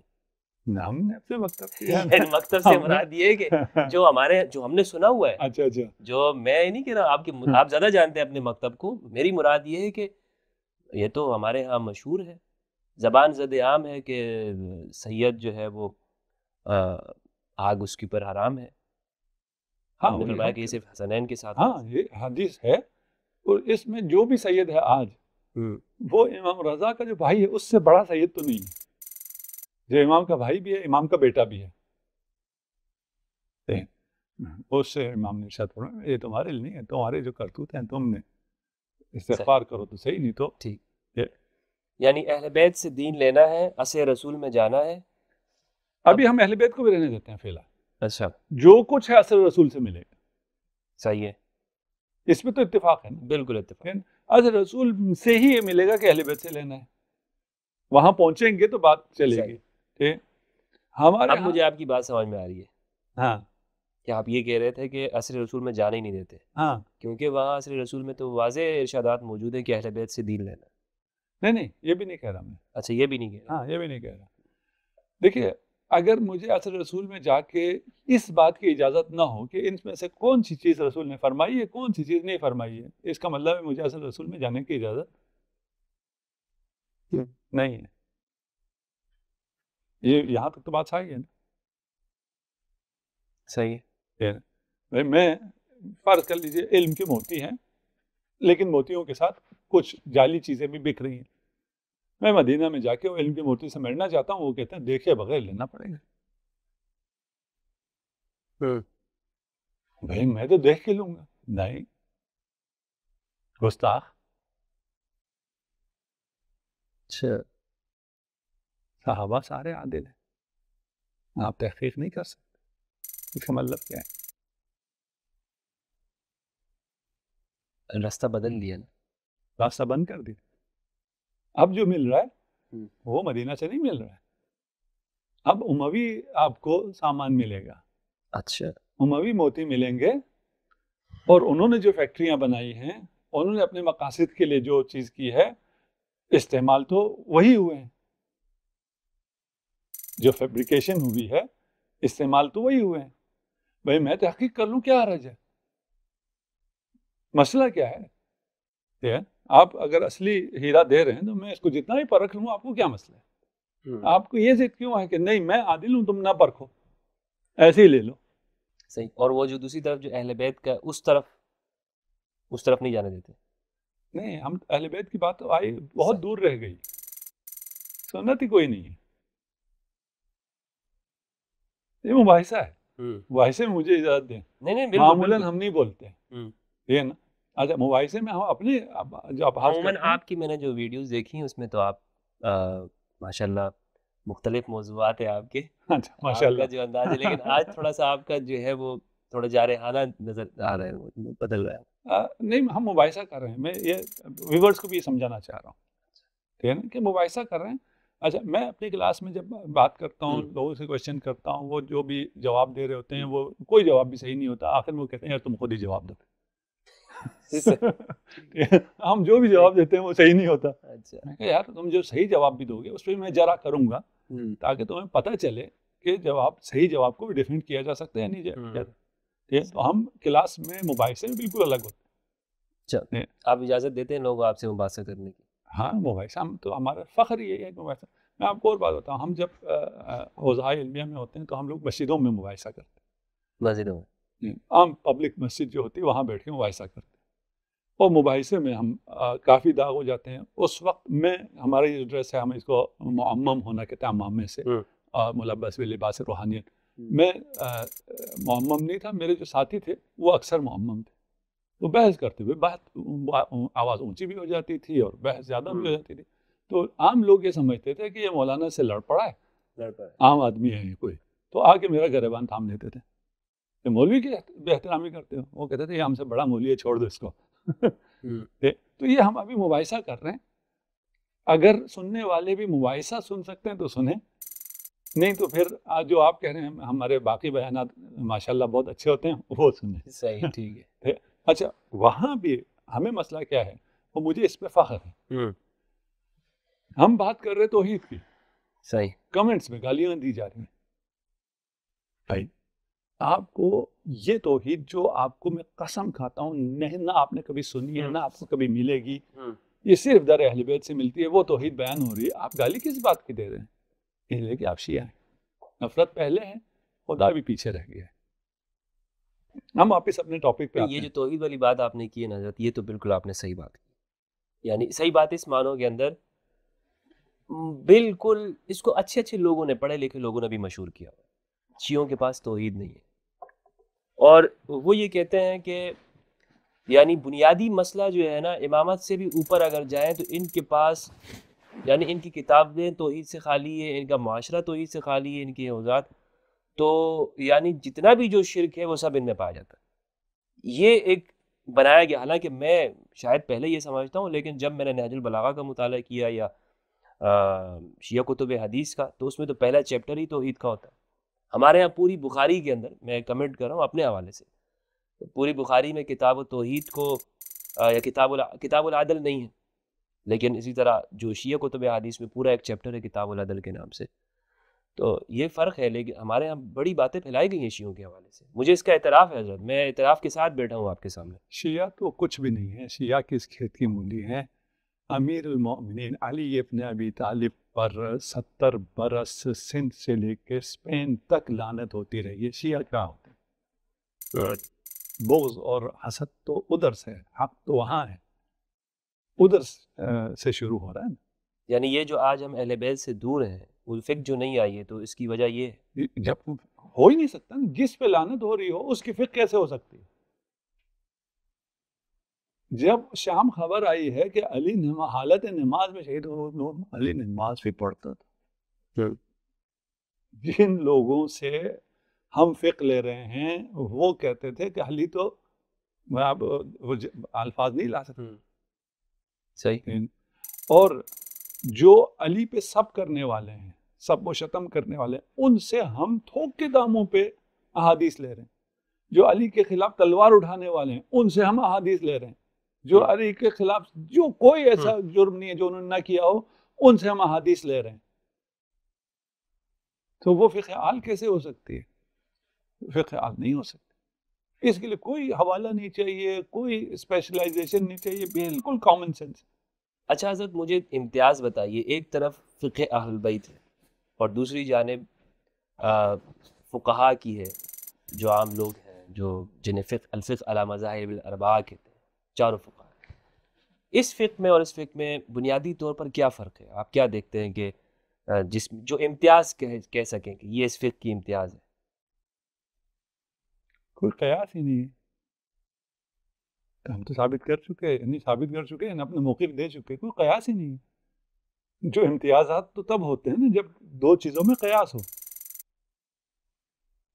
عام لوگ کے لیے آپ جو عام لوگوں کو یہ سمجھ میں آنا ضروری ہے کہ کوئی کمپیریزن ہے ہی نہیں. قیاس کمپیریزن کو کہتے ہیں. یعنی ایک معتبر ہے، ایک کا حکم ہے، دوسرا اگر اس کے علاوہ ہے تو بدعت ہے. ان میں سے کہیں ان کا امتیاز کیا ہے؟ ایک تو جنت میں پہنچا رہا ہے، دوسرا تم دنیا میں مشغول ہو. یہ میں صرف علمی مواحظہ کر رہا ہوں، ابھی اس کا کوئی کام نہیں ہے مجھے کون جنت جا رہا ہے کون جہنم جا رہا ہے. یہ ہم ایک علمی جنت جہنم کی بحث ہی نہیں سر. ہاں وہی کہہ رہے ہیں، ایک علمی مواحظہ. میں اس سے آگے پہلے جانا چاہ رہا ہوں. آپ مجھے یہاں 100 سال بعد لے کے آ رہے ہیں، 150 سال بعد. میں عصر رسول میں رہنا چاہ رہا ہوں تھوڑی دیر. اصل وہ ہے جو کچھ ہے، سرچشمہ حیات وہ ہے، مہدین علم وہ ہے. ان میں فرق کے لیے دیکھیے، جو مکتب اہل بیت کا نظریہ ہے اس کے تحت قرآن خود رسول خدا کے زمانے میں رسول خدا نے تدوین فرمائی، تدوین کروائی. امیر المومنین کاتب وحی تھے، اور باقی کچھ لوگ خواہ مخواہ ان کے نام شامل کیے جاتے ہیں اور ان کو زیادہ ہائی لائٹ بھی کیا جاتا ہے. جو قرآن کے نزول کے وقت کافر تھے، مسلمانوں سے لڑ رہے تھے، وہ کاتبان وحی میں شامل ہو جاتے ہیں. عقیدت اہل بیت سے محبت خود آپ کو جھلک کے نظر آئے گی کہ کتنی امت کو اہل بیت سے محبت ہے. اس لیے یہ اعزاز دے رہے ہیں کہ انہیں اہل بیت سے دشمنی میں، رسول سے دشمنی میں یہ آگے تھے، اس لیے انہیں اعزازات سے نوازا جائے. قرآن خود رسول خدا کے زمانے میں تدوین ہوا ہے، محفوظ ہوا ہے، کامل ہوا ہے. بعد والی ساری کہانیاں ہیں. یعنی یہ جو قرآن مجید آج ہمارے سامنے ہے، یہ امام علی نے جمع کی ہے، تدوین کی. یعنی رسول خدا نے، رسول خدا کے حکم پہ یہ وہ قرآن جو کہتے ہیں نا امیر المومنین قرآن، جو امیر المومنین نے وہ تفسیر کے ساتھ، اس کی بات ہم نہیں کر رہے. یہ جو بین الدفتین ابھی قرآن موجود ہے، یہ اگر رسول کی طرف سے جمع کردہ قرآن نہ ہو اور وہ کہانیاں جو ہماری کتابوں میں ہیں ان کے مطابق 2 شہادتیں، 1 شہادت، 3 شہادت کی بنیاد پر جو قرآن ہے، جو متواتر بھی نہیں ہے، اس قرآن کو کوئی انسان مان سکتا ہی نہیں. وہ قرآن اعجاز ہوگا ہی نہیں، وہ کوئی قرآن کلام رب ہوگا ہی نہیں. ہم جس قرآن کو مانتے ہیں جس طرح قرآن میں ہے ان علینا جمع ہوا بیان، جی وہ یہی قرآن ہے. اچھا دیکھیے نا، رسول خدا کی حدیث ثابت نہیں ہوتی ہے 1 یا 2 راوی سے، چرست کے قرآن ثابت ہو جائے. پھر زید بن ثابت کوئی قرآن کا عالم تھا، شاید قرآن پڑھنا بھی صحیح سے آتا تھا یا نہیں آتا، عالم تو یقیناً نہیں تھا. اور جن کے نام لیے جاتے ہیں ان کو قرآن میں ان کی کیا صورتحال تھی وہ سب جانتے ہیں۔ اس کا فقہ الحال کے ساتھ کیا تعلق ہے؟ حال کے بغیر قرآن بھی نہیں ملے گا۔ اچھا، حدیث تو بات کی بات ہے۔ اگر قرآن ملے گا تو عصر رسول سے ملے گا۔ ہمارا فوکس یہ ہے کہ جو کچھ ملے گا عصر رسول سے ملے گا، وہاں سے جو ہٹائے آپ کو پھر مشکل میں ڈال رہا ہے۔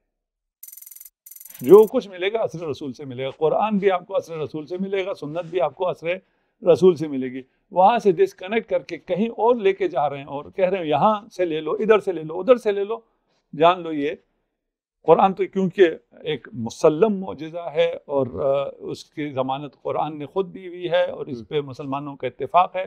اگر ان روایات کو لیا جائے، سنی روایت کو لیا جائے، شیعہ روایت کو لیا جائے، آپ کو قرآن ملے گا ہی نہیں۔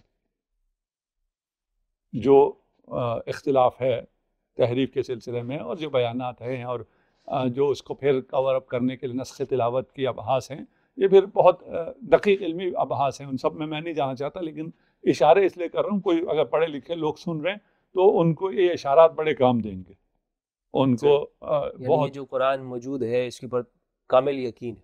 ہاں، کامل یقین ہے کہ یہ وہ قرآن ہے جو رسول خدا نے خود تدوین فرمایا تھا، خود جمع فرمایا تھا، اس کے بعد سینہ بے سینہ اور تحریر کی شکل میں تواتر سے تمام مسلمان اور تمام اصحاب کے ذریعے آ رہا ہے۔ اگر یہ نہ ہو اور وہ کہانیاں ہوں تو وہ تو قرآن ہی نہیں۔ اچھا، یعنی آپ یہ کہنا چاہ رہے ہیں کہ جو قرآن ہمارے سامنے ہے اس کے مخالف جتنی بھی روایات ہیں وہ سب باطل ہیں؟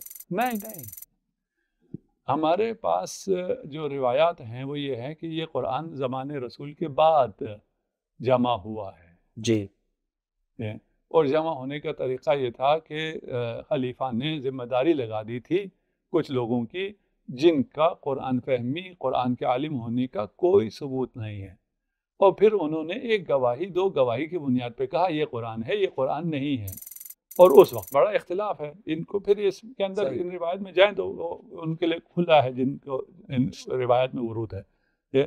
اس کے بعد کوئی قرآن جو ہے وہ بنا ہے، ایسا قرآن نہیں ہے۔ قرآن وہ ہے جو عصر رسول سے ملے گا۔ عصر رسول کے بعد اگر آپ کہتے ہیں تدوین ہوا ہے، کسی اور کو کریڈٹ دینے کے لیے کرتے ہیں، تو وہ پھر قرآن نہیں رہتا ہے۔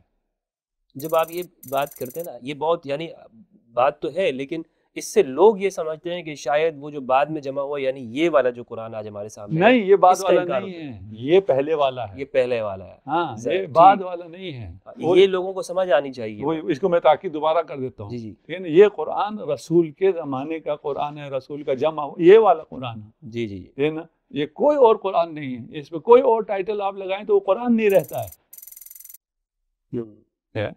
اگر رسول خدا نے خود، ہم اس کے ایک زیر زبر اور ایک حرف کے ہم پابند ہیں۔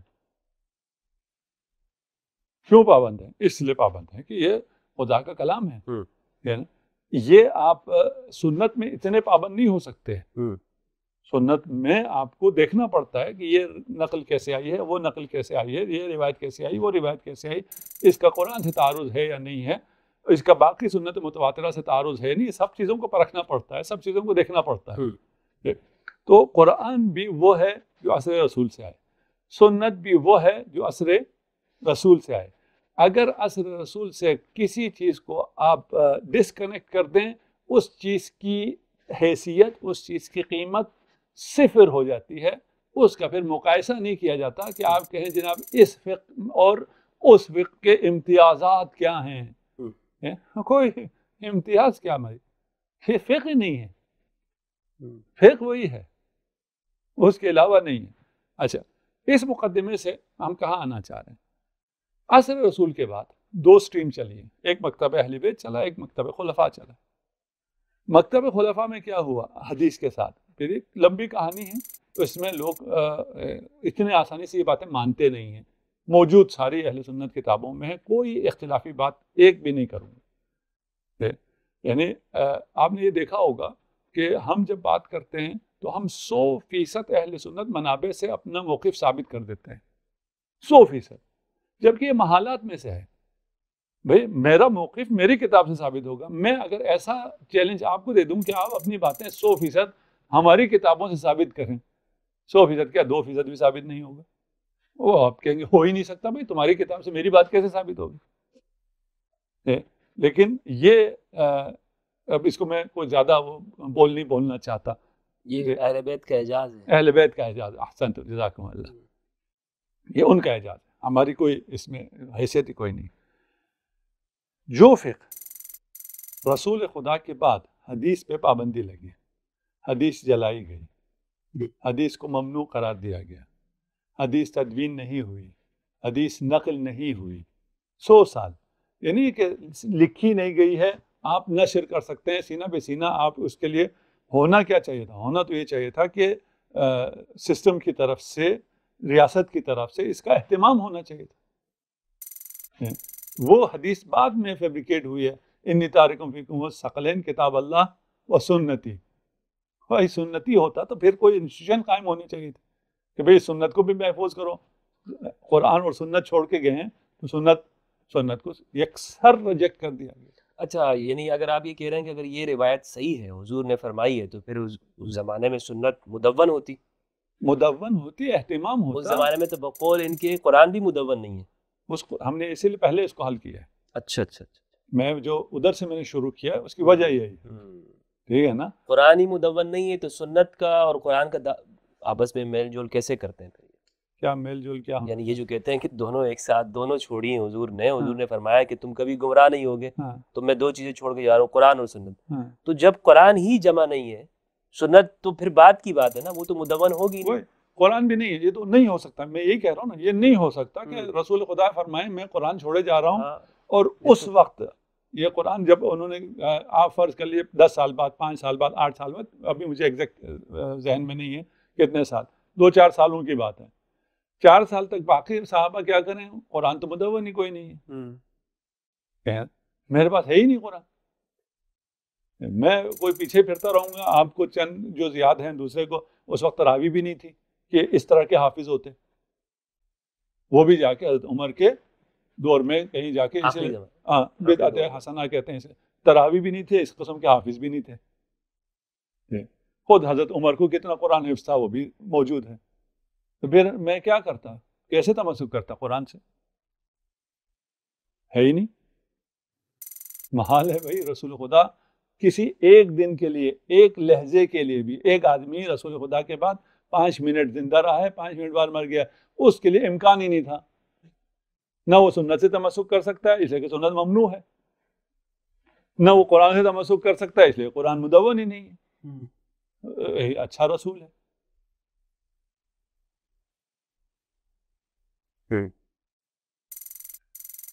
اس اسٹریم پہ اگر آپ آ جاتے ہیں مکتب خلفاء کی, جو آپ کہہ رہے ہیں کہ ہمارے پاس حدیث ہے اور اہل سنت ہم ہیں اور ہم اہل حدیث ہیں, ہم اہل سنت ہیں, آپ کے پاس کدھر سے آئی؟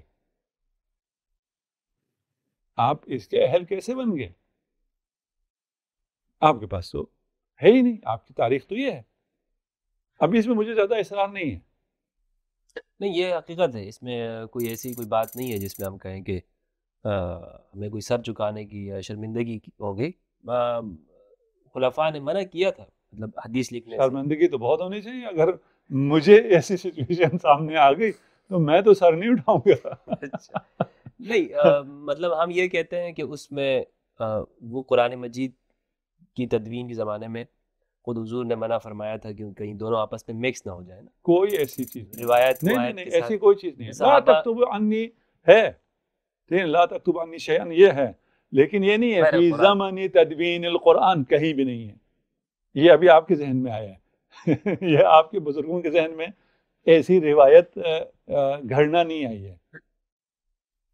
نہیں, ہمارے بزرگ ہیں, ہم تو دفاع کریں گے. نہیں دیکھیں, نہیں میں علمی بحث کر رہا ہوں نا. علمی بحث میں آپ مجھے آزادی دیجیے تو آزاد بولیں. علمی مباحثے میں یہ کوئی وہ احترام, باقی اپنی جگہ ہم آپ کا بھی بہت احترام کریں گے, لیکن جب اپنا علمی موقف پیش کر رہے ہوں گے اس میں بالکل ہم آزادانہ بولیں گے. صحیح. پر صرف ایک مباحثہ, اور مباحثے کا جو ہے وہ جو طالب علموں میں مباحثہ جنہوں نے نہیں دیکھا انہیں شاید یہ لگے کہ یہ پتہ نہیں کیا کر رہے ہیں اور یہ لڑتے کیوں نہیں ہیں. یہ باتیں تو ایسی ہو رہی ہیں کہ تھوڑی دیر بعد کوئی گلاس مار دے اور کیا ہو جائے, پھر پوچھیں پروگرام میں کیا ہوا. اچھا سلامت رکھے آپ. اچھا دیکھیے یہ ہوا، اس کے مقابل میں اہل بیت کی سٹریم میں کیا ہوا یا ہمارا دعویٰ کیا ہے. ابھی صرف اتنے پہ اگر ہم اکتفا کر لیں، آپ کا دعویٰ کیا ہے؟ ہمارا دعویٰ ہے کہ سنت عصر رسول میں بے املاء الرسول و کتابت علی ابن ابی طالب ساری کی ساری تدوین ہو گئی تھی.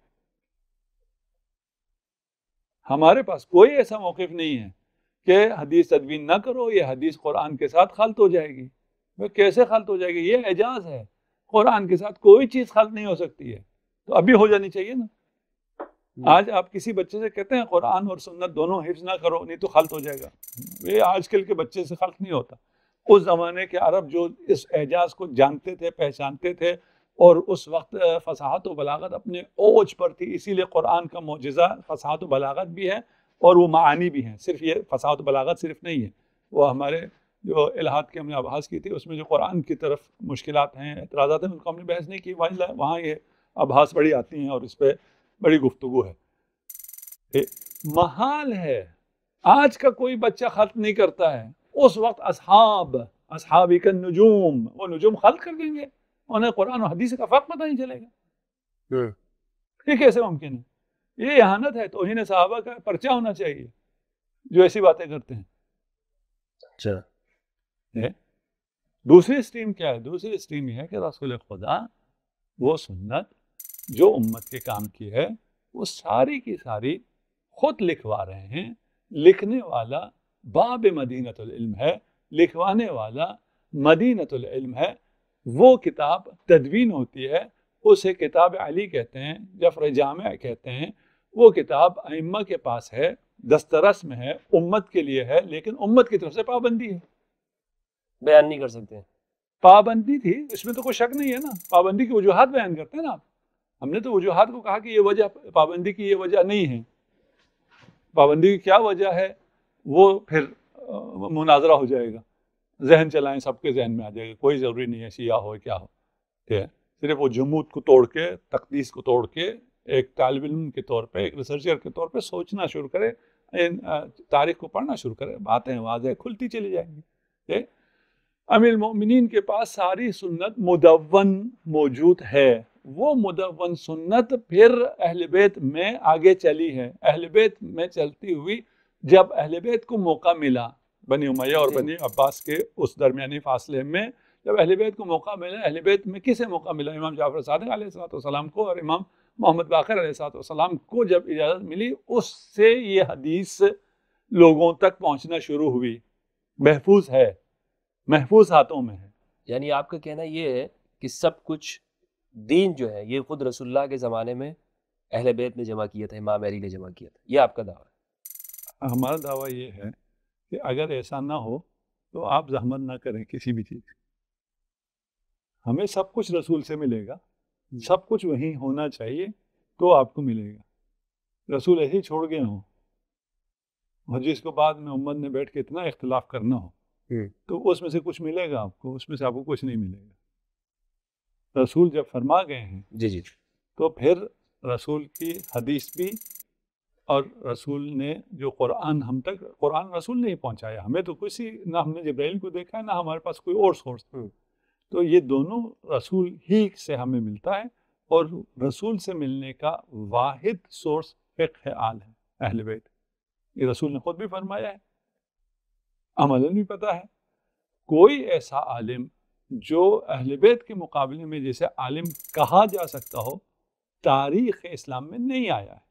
اس میں کوئی تکلف نہیں، کوئی تعارف نہیں. تمام لوگ امیر المومنین علی ابن ابی طالب کے محتاج رہے اور اعتراف کرتے رہے کہ اگر علی نہ ہوتے تو کیا ہوتا. حدیث بھی امیر المومنین کے پاس تھی، رسول نے املا کروائی تھی، علی نے لکھا تھا، اور وہ حدیث اہل بیت کے پاس محفوظ تھا. اسی لکھی ہوئی حدیث سے اہل بیت ایسی ہستیاں ہیں جن کے بارے میں اگر ہم کہیں کہ انہوں نے نہیں بھی لکھا تھا پھر بھی صحیح بیان کر رہے، یہ کہہ سکتے ہیں.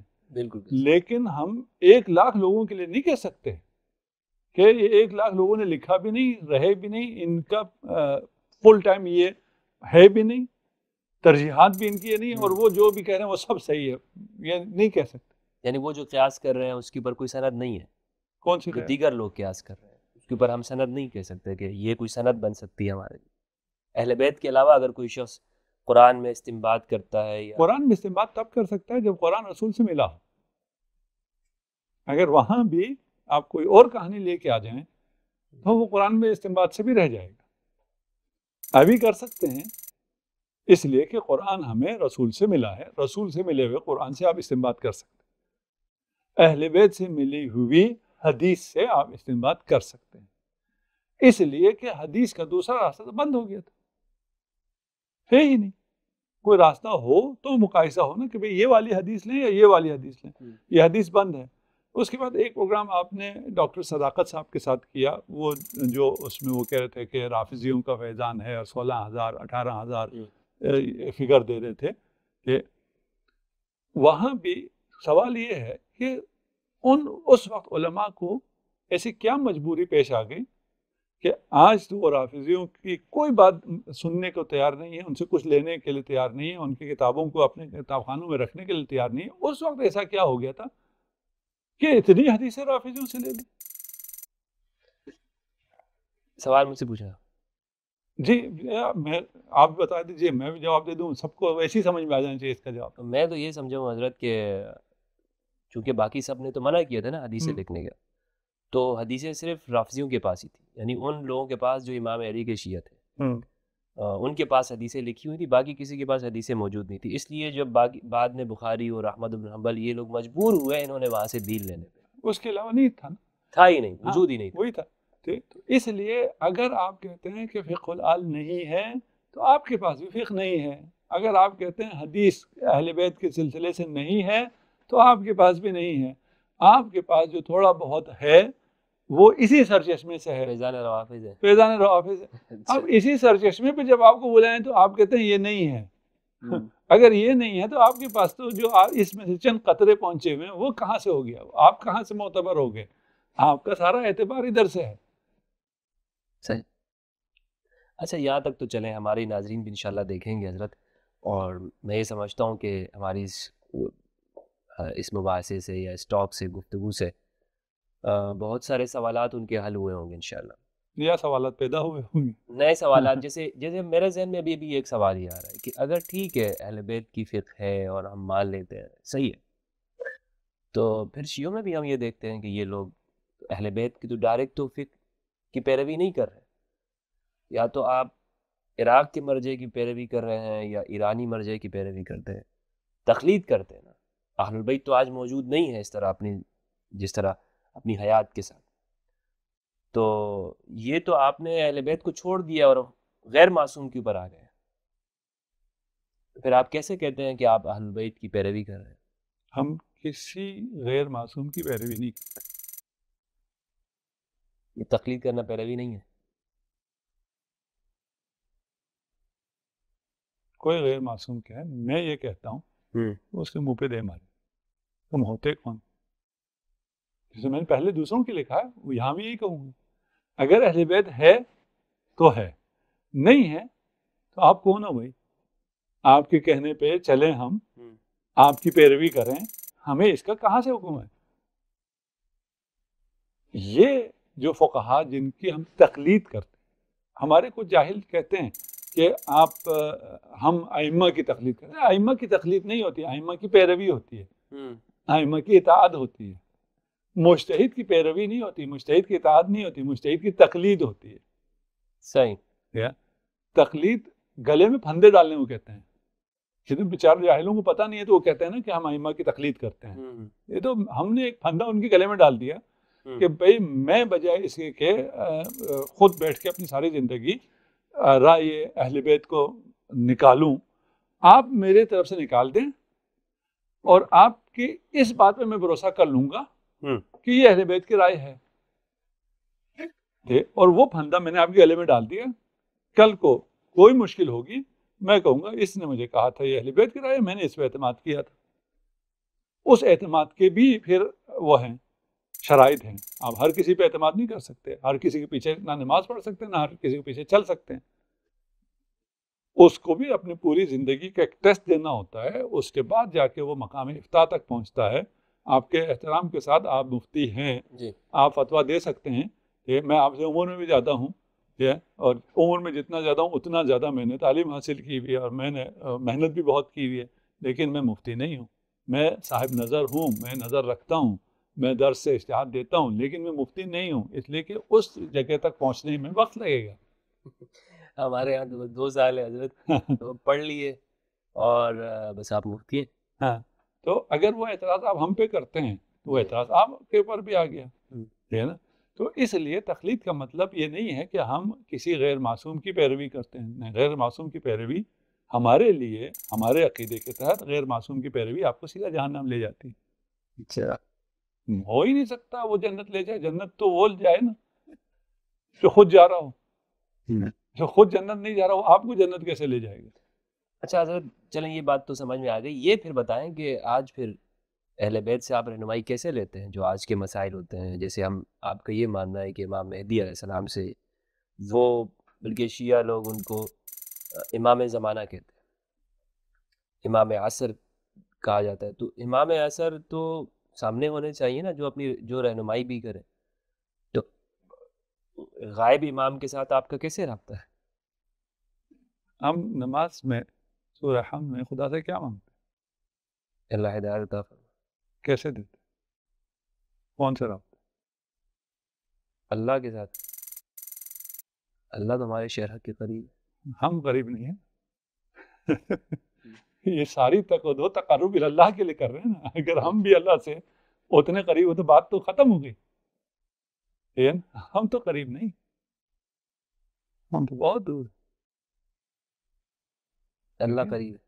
ہاں, یہ قرب وہ نہیں ہے. ہاں, مکانی قرب نہیں ہے جو ہم نے ایتھزم کی کچھ ابحاث میں کچھ اشارات کیے ہیں. یہ جو ہم سمجھتے ہیں وہ نہیں ہے کہ اگر اللہ مجھ سے قریب ہے تو میں بھی اللہ سے قریب ہو گیا نا. اگر یہ قرب میں اس کے گلاس کے قریب ہوں تو یہ گلاس مجھ سے قریب ہے. یہ مکانی نہیں ہے, یہ قرب مکانی نہیں ہے. اگر آپ کو ہماری ویڈیوز پسند آتی ہیں اور آپ ہماری مزید ویڈیوز سے استفادہ حاصل کرنا چاہتے ہیں تو آپ ہمیں کمنٹس کیجئے, ہماری ویڈیوز کو لائک کیجئے, چینل کو سبسکرائب کریں اور ویڈیوز کو زیادہ سے زیادہ شیئر کریں. اس کے علاوہ آپ ہمیں سوشل میڈیا پر انسٹاگرام اور فیس بک کے ذریعے فالو کیجئے.